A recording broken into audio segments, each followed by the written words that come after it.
Once you have your information in your set of slides, which I think I do, I've got 10 slides. I've got everything basically like I want it. Next, you get to think about actually presenting this and what it could look like if you are presenting it to a group and jazzing it up a couple of different ways. Two major ways to do that. One is the transitions, and the other is the animation scheme.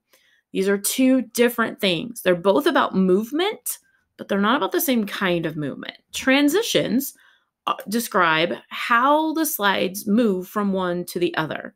The default is that there's no transition, and you'll see that here when you open it up from the toolbar. You have these options if you want to use any of them or not. You don't want to use so many different things that your audience is waiting to see what the transition is instead of listening to your presentation and looking at your information. So you're going to consider that and consider what's appropriate. You can pick any of those. I'm going to go with gallery. That's a little bit of everything. You can also then determine how slow or how fast you want it to go. You don't want to waste anybody's time, but you don't want to go so fast that people don't know what happened. You can click a button that says apply to all slides, or you can apply a different one to each slide as you predetermine. I've already selected the gallery, which is a little bit of everything, so that works.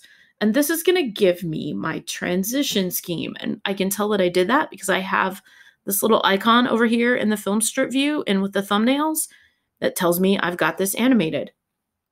I can play it, and it's going to show me what that's going to do slide to slide to slide.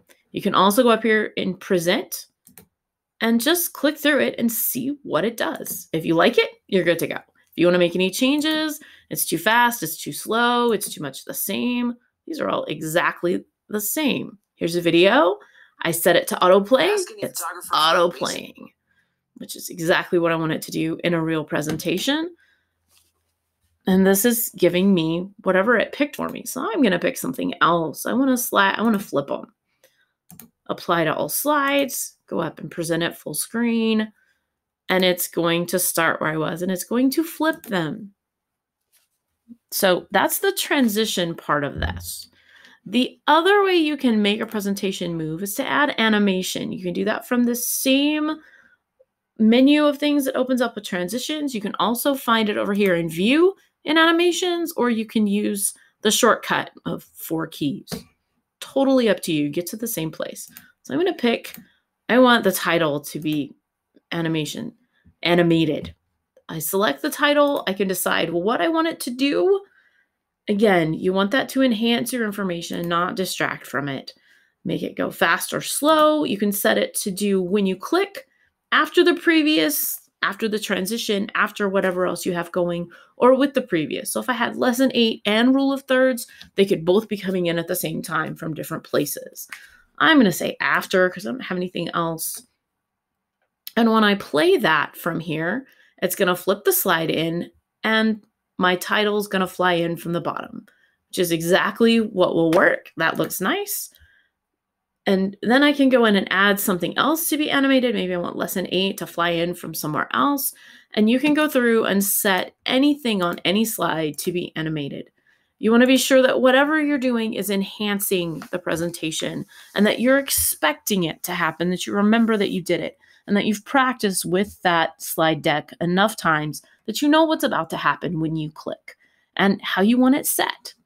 That, again, is over here under transitions, or under the view menu under animation. Transition is what happens between slides.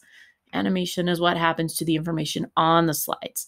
You can do that to any word, any text box, any graphic, anything that you want to move. That's the difference between those two things. Use them carefully. Use them to make this look classy, not to make it look crazy.